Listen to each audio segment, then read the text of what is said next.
Hi, I'm Bill Denning.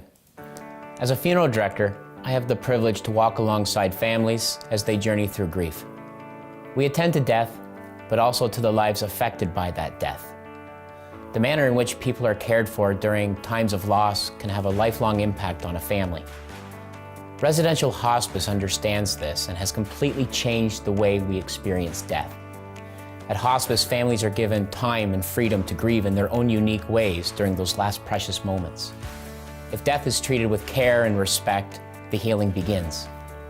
We've put together this short film to celebrate the amazing work of residential hospice. The people in this video have shared their hospice experiences, and we hope that it will inspire you to embrace the movement of compassionate end-of-life care that hospice provides.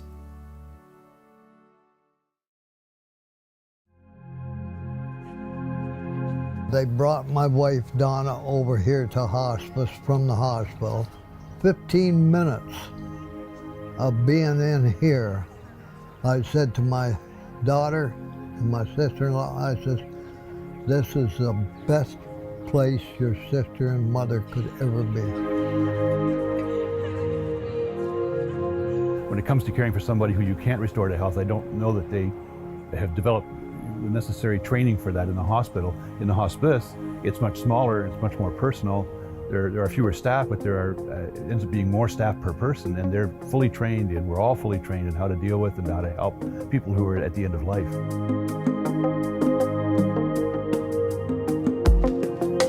The families, you can tell they have this huge weight and burden lifted off their shoulders, knowing that, for one, that they can be the family again, and we're the care providers when they come through the door. Once we do lighten that load, we see different people, and families start to bond and reflect on memories rather than that the resident or their loved one is dying. My wife had a little Bichon doggy. Well, you could bring the animals in. I didn't know that. I couldn't believe it. So my boy brought Anna, the Bichon, in and put her on Donna's bed. Anna licked her mummy's cheek. My wife knew it. You could tell just by the atmosphere. She knew what was going on. So to me, that is something that, once again, the staff is not only treating the person that's part of the system here, but the family also. I really work hard to get the trust of the residents and their families because it means so much to me.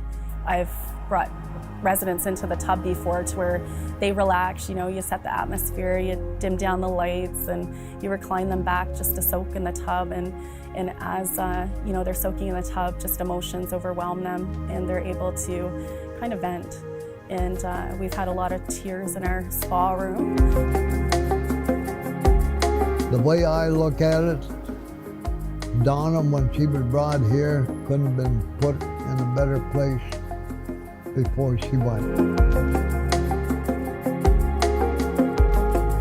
I think hospices have done a good job in preparing families to walk those next steps with us as funeral directors. So even 5 years ago, you'd have families who lost someone they love and they're coming to you and they're exhausted. And now we have people coming to us with a sense of relief and feeling more refreshed and ready to face those next decisions and challenges. It's helped make our experience with families a better one and us to have more open conversations about how we can do something special to honor mom or dad.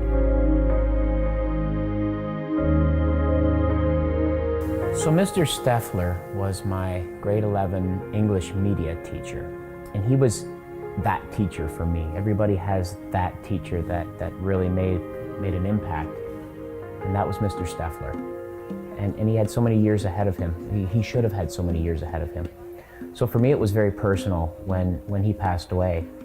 I was very honored and very proud to walk alongside Rick's family. It's hard to say Rick because he was my teacher, Mr. Steffler. To walk with them during this difficult time and forge such a wonderful friendship because of that. When we first arrived there in the first 20 minutes and they got Rick settled in his room, I just remember him taking my hand and squeezing my hand and saying, you know, you were so smart to bring us here, I'm so glad. Because I think in the last days, Rick didn't really understand the difference between hospital and hospice. There's a lot of sort of misconception about hospice, and certainly I've seen that from the medical perspective. You know, some people think hospice is for homeless people. Some people think hospice is for intravenous drug users. Some people think hospice is only for people over a certain age. And certainly with my dad's case, you know, he wanted to, once we knew it was a terminal diagnosis and this was going to cost him his life, he wanted to die at home. And I see that over and over in the medical profession that, you know, people want to die at home. But it just became too challenging to die at home because we got stairs. My mom's just there by herself. But a hospice gives you that home environment where you have your own room and it truly feels like a home with a living room, TV, kitchen, and your loved one is comfortable with 24/7 support from medical staff. You know, it really is for anyone. And as someone who was middle-aged like my dad, 55 years old, battling cancer, it was just the perfect setting for him, the perfect environment. And it really brought us all a sense of healing and comfort and strength. So I'm so grateful for it. I know we all are. It just meant so much to me that we had made the right decision. We were there, and Rick felt that too, that he was comfortable there, and he just had this sense of peace come over him. The nice thing about the hospice environment is that he didn't have to spend his final days at home. And I feel like if I would return home to my family home where I grew up, and I have all those happy memories of my dad, I think it would be now clouded with those final moments if that's where he were to pass away.